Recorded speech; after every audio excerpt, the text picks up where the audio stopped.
Welcome to A Journey to Tetelestai. Today is our 13th episode on this journey, and one of the most important because we learn the reason we need to know the one who cried Tetelestai. We've already learned about the greatness and goodness of the God who created us, but the question is, what does He expect of us?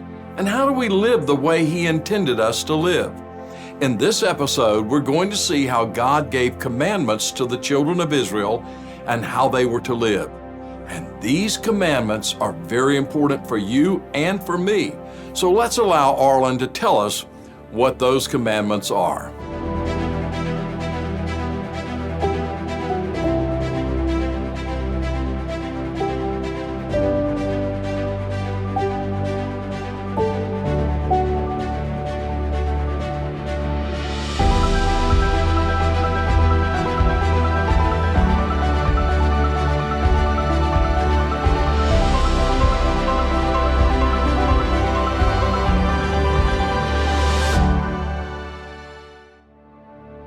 God then led the Israelites to the land of Canaan, the land He had promised to Abraham and his descendants. As the Israelites journeyed through the desert, God miraculously led and provided for them. God daily gave them manna, a bread from heaven. And He also provided water for them by causing a river to flow out of a rock. After 3 months of traveling, they finally arrived at Mount Sinai. This was the same place where God had first appeared to Moses a few months earlier. On that day, God had promised Moses that He would rescue His people out of Egypt and bring them to that very mountain. Now, God had fulfilled His promise, and the Israelites were about to meet with God. There at Mount Sinai, God was about to make a covenant with the Israelites. This covenant would be an agreement between God and humanity. And as God explained to the Israelites the terms of this covenant, God gave them His perfect laws. These laws would reveal more of God's character to His people, defining for them God's perfect standard of right and wrong. And the core of these laws is known as the 10 Commandments. They were inscribed on 2 tablets of stone by the very finger of God.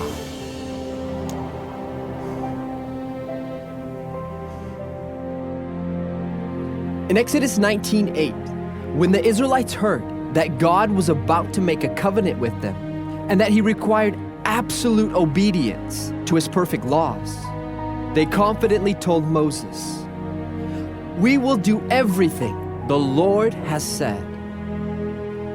But would they really be able to keep the terms of the covenant and obey God's laws?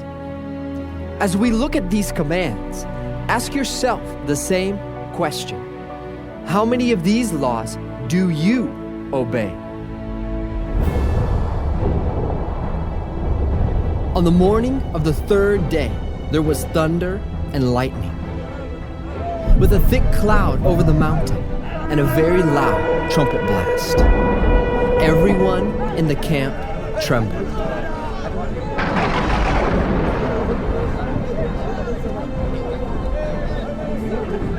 Then Moses led the people out of the camp to meet with God.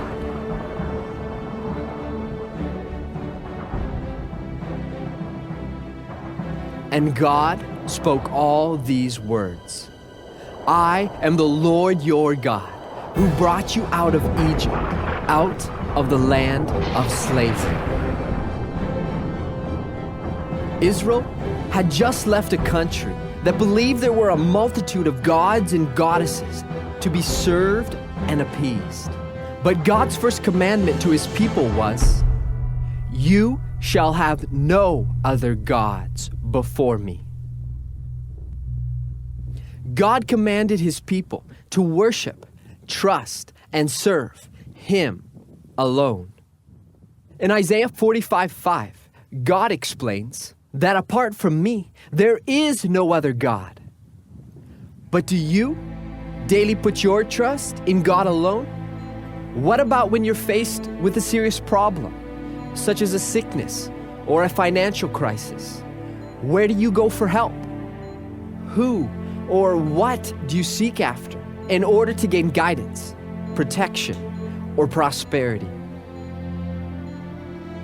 If you have ever sought after another being, spirit, or source of power other than God, then you have broken this commandment.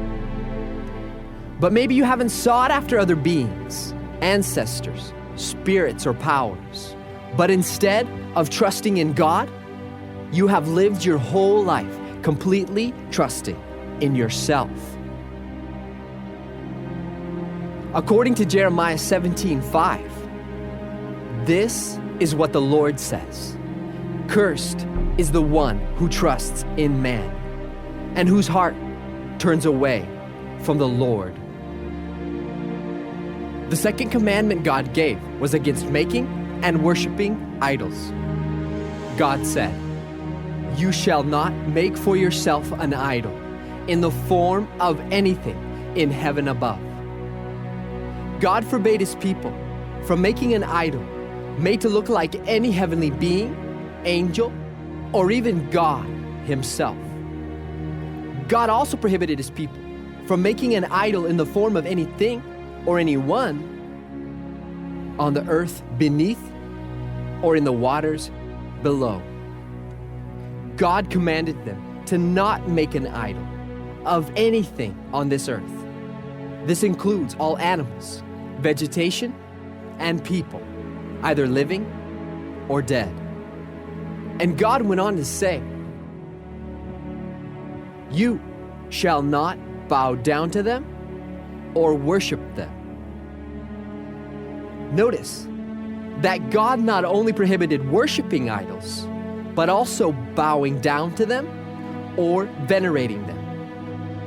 For God says, "I, the Lord your God, am a jealous God, punishing the children for the sin of the fathers to the third and fourth generation of those who hate me, but showing love to 1,000 generations of those who love me and keep my commandments." God never allowed his people to have an icon, image, or idol, even in representation of him. In Isaiah 42:8, God says, "I am the Lord, that is my name. I will not give my glory to another, or my praise to idols." Have you ever given your praise to an idol or bowed down to it? Have you ever worshiped or prayed to an image? If so, you've broken this commandment. There are over 200 verses in the Bible against idols. Isaiah 44:20 explains that those who are worshiping idols have had their hearts deceived without even questioning, "Is not this thing in my right hand a lie?"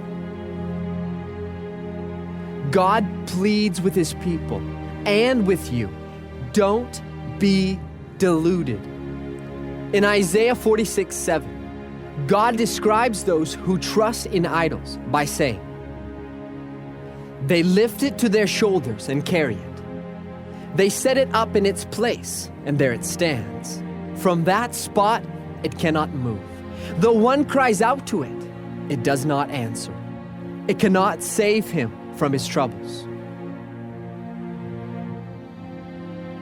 And in verse 9, "I am God, and there is no other. I am God, and there is none like me." Over and over again, God commands his people to not trust in idols. He says, "I am God. I'm your creator. Worship, serve, and trust me alone." In the third commandment, God says, "You shall not misuse the name of the Lord your God." God's name is to be used with utmost honor. God prohibited his people from using his name in a curse or simply in an empty expression. Whenever someone says, "Oh my God, it's so hot today," or "Oh my God, that is so awesome," were they thinking about God or praying to him? No. Both of those are examples of misusing God's name. But what about you? Have you ever used God's name as an expression? Or have you ever blurted out God's name without even thinking about what you were saying? If you have, then you have broken this commandment. And Exodus 20, verse 7 ends by saying, "For the Lord will not hold anyone guiltless who misuses his name." The fourth commandment says, "Remember the Sabbath day by keeping it holy." God commanded his people to not work on the seventh day of each week, but instead dedicate that day to him. Observance of this day not only gave his people a day of rest in which they could worship him, but also uniquely set the nation of Israel apart from the other nations around them. But what about you? Have you obeyed this law? If you are basing your acceptance by God on the fact that you keep the Sabbath, you need to realize that if you do not dedicate every single Sabbath to God, you are guilty of breaking this commandment. In the fifth commandment, God says, "Honor your father and your mother." God not only commanded us to obey our parents, but God also said, honor them. Honoring goes beyond outward conformity and deals with the heart. The opposite of honoring would include disobedience, talking back, arguing, or being disrespectful. So what about you? Have you ever done any of these things to your parents? If so, then you've broken this commandment. The sixth commandment says, "You shall not murder." God, as the author and giver of life, views every human being as precious. And many of us read this commandment and we think, well, at least this is one commandment that I've never broken. I've never killed anyone. Are you sure you've never broken this commandment? Listen to these verses from Matthew chapter 5. "You've heard that it was said to the people long ago, 'Do not murder,' and anyone who murders will be subject to judgment. But I tell you that anyone who is angry with his brother will be subject to judgment. All our actions flow from our hearts. And God will judge not only the act of murder, but a heart with murderous thoughts." 1 John 3:15 says, "Anyone who hates his brother is a murderer." So now what do you think? Have you ever hated anyone or been angry with them? If so, you've also broken this commandment. Not only did God create life, but God is also the author and designer of marriage. Here in the seventh commandment, God gives us an important boundary for marriage. Because from the very beginning, God intended marriage to be one woman for one man for a lifetime. In Proverbs 5:18, God even tells the husband, "Rejoice in the wife of your youth." And in verse 19, he says, "May you ever be captivated by her love." The physical intimacy that a husband and wife share is a precious gift to their marriage. That's why, here in the seventh commandment, God says, "You shall not commit adultery." Adultery is being sexually intimate with someone you are not married to. God says, don't do that. If you do, you'll destroy yourself and your marriage. Some people read this commandment and think, I'm not even married, so I haven't broken this commandment. Independently of whether you are married or single, God demands faithfulness and purity, not only in your actions, but with your eyes and your heart as well. Matthew 5:28 says, anyone who looks at a woman lustfully has already committed adultery with her in his heart. According to God, even if you've only looked in lust on the body of a person you are not married to, then you are guilty of breaking this commandment.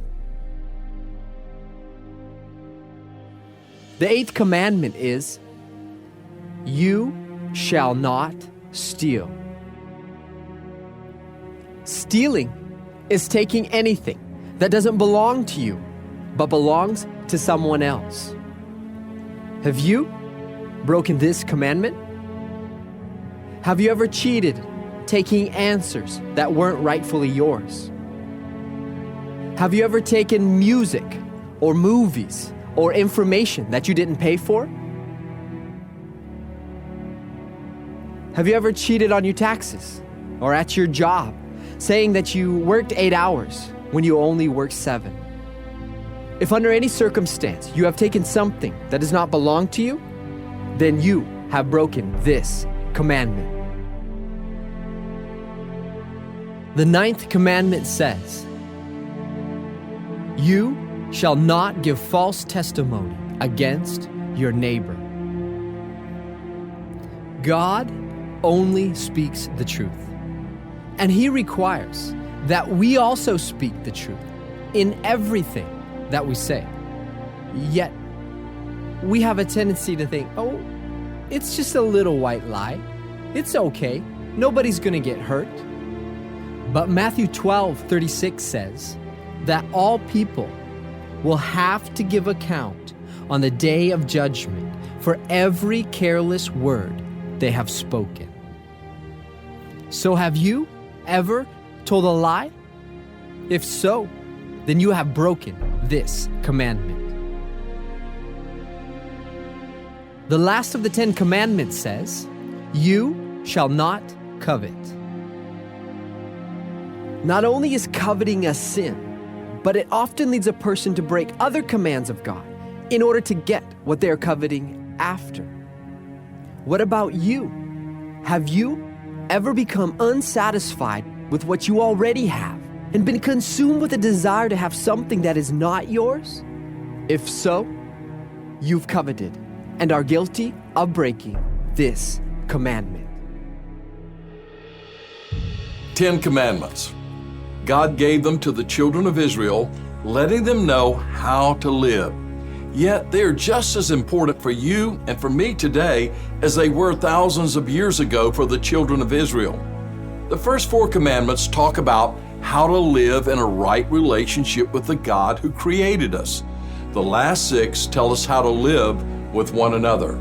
An expert in the Jewish law once asked Jesus, "Teacher, which is the greatest commandment in the law?" Jesus replied, "Love the Lord your God with all your heart, with all your soul, and with all your mind. This is the first and the greatest commandment. And the second is like it. Love your neighbor as yourself. All the law and the prophets hang on these 2 commandments." Wow, what a way to live. Think about that. If we all lived by these commandments, we wouldn't have crime, we wouldn't have murder, we wouldn't have divorce, we wouldn't have wars. The world would be such a wonderful place. Yet you and I know that isn't reality. The truth is that we do have war, we do have murder, we do have theft, we do have adultery. God wants us to live as champions, but we all fall so short of running the race of life as champions. More than 50 years ago, I met and married a wonderful woman.